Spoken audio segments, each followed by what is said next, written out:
is a place where you come to relax and revive, a place of sense of community, a safe place for you and your family.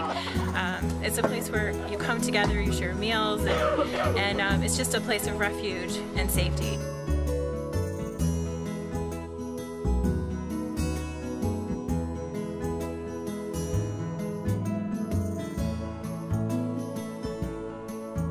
Home means to me a place of safety, a place of security, a place where you're loved unconditionally, where you can go at the end of the day and relax and just be yourself and recharge and feel loved.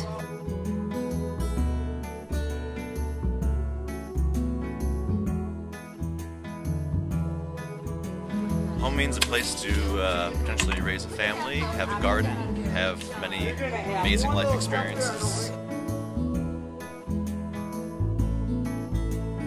Home means to me where my family is and the people that you love, and where God is the center of everything.